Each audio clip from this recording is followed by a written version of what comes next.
This is the Investor Connect podcast program. I'm Hall T. Martin. I'm the host of this show in which we interview angel investors, venture capital, family offices, private equity, and many other investors for early stage and growth companies.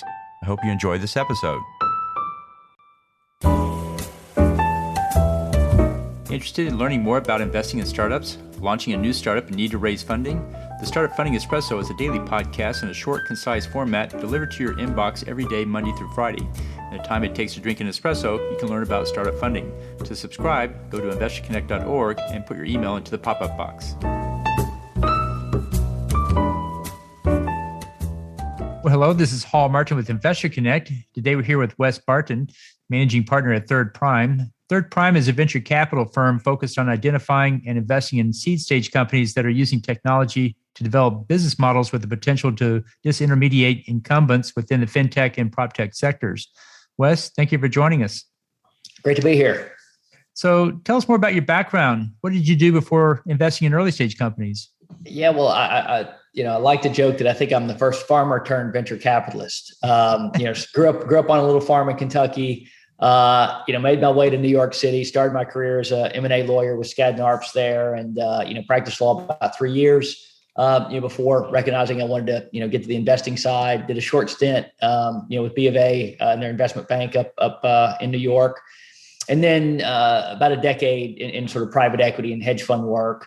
Started angel investing in about 2010. And had the good fortune of compiling a track record that I was able to sort of parlay into launching Third Prime with my co-founder Keith Hamlin. And fast forward to today, we've got almost $250 million under management now across 3 funds. And just feel privileged to get to do this every day. Great. So, what excites you right now? Continue to think there's a lot of opportunity in fintech, as well as proptech, which is really where we focus. With respect to fintech, think there's a lot going on with sort of decentralized finance as well that affords a lot of opportunity. So we've actually stood up a dedicated crypto fund as well as our third flagship fund to capitalize on those opportunities. Great. Well, you see a lot of startups and a lot of investors out there. What's your advice for people investing in startups? What do you tell them to do before they write that first check? Yeah, look, I think it's a real apprenticeship business. What I would say is don't put all your chips, on the sort of the first interesting deal you see. I do think that, it's important to build a portfolio. If you're really sort of going for, companies that can, be sort of decacorns, $10 billion companies, there's a lot of risk involved. And so, you got to anticipate there's going to be some losses along the way. And I think it's just going to be important to sort of, make sure that you're, constructing a portfolio that's going to get you good exposure to this asset class. And, hopefully you hit a couple of good ones out of that. Great. Then on the other side of that table, what's your advice for startups? What do you tell them to do before they go out to raise funding?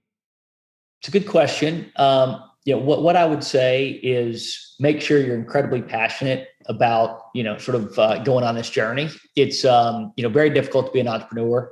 The successful entrepreneurs that we've, had the good fortune to work with, they're just incredibly driven. It's just their life's mission to, sort of solve this problem, for a customer base or sort of build this product. And we find that that's just, tremendously important, as you hit these inevitable bumps in the road, and you got to have, just have to have the perseverance to keep on. Great. Well, let's talk about the state of startup investing. How do you see the industry evolving from here? Yeah, so it's quite competitive. We started doing this full time in 2016, and I can say that we've seen the number of competitors increase meaningfully. Valuations as a result have moved higher. The fact that we are generally sort of investing at the earliest stages, typically going to be the first institutional check, leading seed rounds. I would say that the valuations have not sort of increased as meaningfully in that arena as they have, sort of at the Series B and sort of C rounds. In fact, I think there's a decent arbitrage opportunity today, given sort of the way that the valuations have moved a little bit later stage. That if you get a company that's really starting to, take off, we've seen that, they can, 15, 20, 20x sort of in valuations, in a year's time, just because you get out there and you sort of hit that growth capital, that there's just a tremendous amount of it out there. Great. And so what do you think is the biggest change we'll see in, say, the next 12 months? That's a difficult one to answer. I don't know that we're going to see too much change in the next 12 months. I think, we're going to continue to see a lot of capital chasing the best deals. I think we're going to continue to see, a lot of fantastic talent, come into this. When I started my career, I feel like folks aspired to be doctors and lawyers, and, today they aspire to be entrepreneurs. And I think that bodes well for the state of innovation. And so, I think that, given the conversations we're having out there, the way that I think, the market sort of, thinking about the space, I think it's just going to continue to be competitive, and, folks are going to keep building. Great. And so let's talk about your investment thesis. What is your thesis, and what's your criteria for investing in a deal? I think it's important to be focused. So as a firm, we're primarily, targeting fintech and proptech opportunities. We are, looking for those businesses that, have very, very high ceilings. So, if things go well, they'll be worth, billions of dollars. So we think about large addressable markets. We think about structural tailwinds, making sure we're investing, sort of in those spaces that can afford, to have some really outsized winners. Also spend a lot of time thinking about, the founders, that we're going to partner with.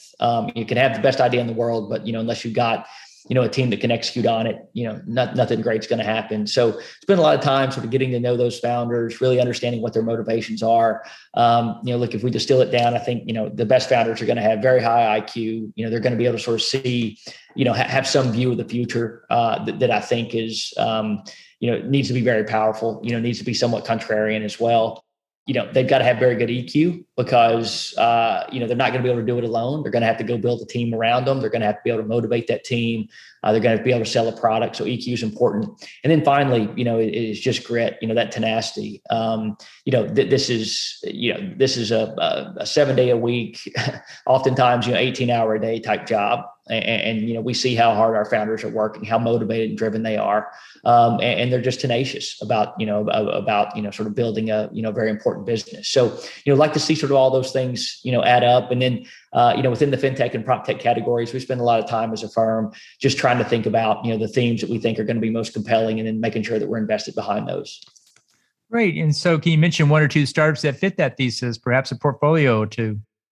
Yeah. Recently invested in a company called Wethos, which is building an operating system for freelancers. So one of those things that we think a lot about are sort of, just trend lines, demographic shifts. And, I think COVID has been a real accelerant in getting folks to contemplate, whether or not they need to sort of stay with their existing 9 to 5. You see the freelancer class growing meaningfully.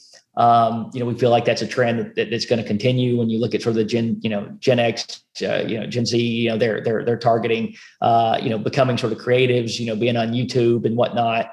And Wethos is building, a platform where they can come in, they can scope projects, they, can invoice, customers, they can build what we, sort of define as liquid teams that folks can come together and collaborate on a job, then, go apart and form a different team. So Wethos is really, creating what we think is a really powerful ecosystem for that, that really plays into some of those structural tailwinds that I mentioned earlier. So that's one we're very excited about. Another one is a company called Caffeine, which is sort of in the buy now, pay later space, leveraging sort of, leases as a structure, partnering with merchants, enabling them to, sort of sell more product, and then enabling customers to have a lot of flexibility on sort of how they pay for that product. They have a chance to sort of, take it home and then have 90 days to sort of pay for it. Or they can, sort of, extend those payments out over 12 months before they buy a product. So that's just been a space that's red hot, fantastic team there, that's building a lot of unique technology, and we're really bullish on it. So you see a lot of startups and investors out there. What do you think is the main challenge that startups face in launching their businesses today? I would say competition, and there is a lot of capital out there, but the companies that sort of get on that venture train, if you will, that are able to sort of be perceived as the winner. A lot of these markets truly are sort of winner take all, or certainly winner take most. And so I think it's often an arms race, to sort of align yourselves with venture firms and sort of get that capital in the door so you can go recruit, bring in the best talent. And really go, sort of go hard to market. So growth is, something that we really focus on. I think obviously unit economics are tremendously important. It's something that we think about a lot, but, first and foremost, you got to go get some scale, right, to build these big businesses. So I think it's going to be important, for, these entrepreneurs to acknowledge the competition, figure out what, sort of the value prop is that they've got relative to that competition, and just think about that sort of positioning in the market. Then what do you think is the main challenge investors face in today's market? Back to that competition point, prices are going up. The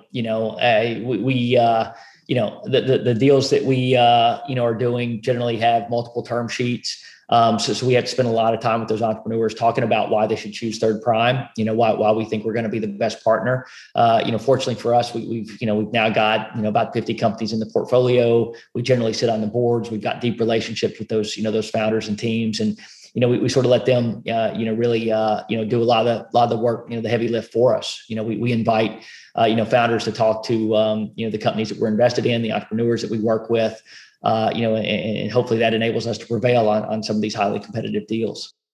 We see a lot of different applications and sectors out there today. If you had to pick one or two to put at the top of the list that are good opportunities to pursue, what would you list up there? Yeah, look, there's a reason we're raising a dedicated crypto fund. I think blockchain technology is truly transformative. We are talking to entrepreneurs every day. I can tell you that there's just some tremendous talent, building in the crypto space. I generally say, if you're sort of following the talent, you're going to do, quite well as an investor. So really excited about that. I think these are just, there's some really interesting opportunities out there that didn't, exist prior to sort of, the blockchain technologies and whatnot. So we're really, really excited about that. That's great. Well, in the last few minutes that we have here, what else should we cover that we haven't? I think we've covered a lot of ground in a short period of time. I'll be happy to address anything else you've got, but I think don't know that I've got anything meaningfully to add. Great. Well, I had a few questions about the blockchain world. I remember back in 2017 in the era of the ICO and white paper mania that it was just really hard to figure out what was going to be a winner and what was not. When you look at crypto, how do you determine today what you think is going to have legs and gain traction and what is not? Because it still seems like it's still a fairly frothy market. It is. Look, it's a very fluid market. I think when you're trying to determine which sort of, layer one, all the applications are going to get built on, there's still, sort of debates around that, despite Ethereum being the clear leader now. What we're doing there is taking a pretty, diverse approach, right? So we're, where on the flagship side, we're normally building a portfolio of 20 companies. Here we're putting 50 companies in this portfolio because, again, we feel like that it is a bit more difficult to sort of determine who's going to be the winner in this space. We don't want to over-index to any one geography here. So we're investing internationally on the crypto fund. We've already got investments out of the Philippines, Thailand, Africa, Portugal, just recognizing there's still a lot of regulatory risk. China just dropped the boom on crypto, a month or so ago. So we're very mindful of that. I think there's, going to be a lot of volatility in the space right now. And so what I would say is, for us, the way we think about underwriting, again, trying to bet, the best teams, folks that are very well, well aware of sort of the compliance obligations or where the regulatory landscape might shift. And then looking for those large addressable markets and really stuff that is going to be, truly enabled only by blockchain technology. Yeah. So, a lot of sort of greenfield opportunities have us very excited, sort of Web3 stuff, creator economy stuff there where sort of value can accrue to the creators, we think is going to be very attractive. Great. So how best for listeners to get back in touch with you? Yeah, so I'd say the easiest way would be, to reach me on Twitter at farmer_VC. LinkedIn is also, a means to get in touch, and look forward to meeting great entrepreneurs. Great. We'll include those in the show notes. I want to thank you for joining us today, and hope to have you back for a follow-up soon. Absolutely. Thank you, Hall. Appreciate you having me. Investor Connect helps investors interested in startup funding. In this podcast series, experienced investors share their experience and advice. You can learn more at investorconnect.org. Hall T. Martin is the director of Investor Connect, which is a 501c3 nonprofit dedicated to the education of investors for early stage funding. All opinions expressed by Hall and podcast guests are solely their own opinions and do not reflect the opinion of Investor Connect. This podcast is for informational purposes only and should not be relied upon as a basis for investment decisions.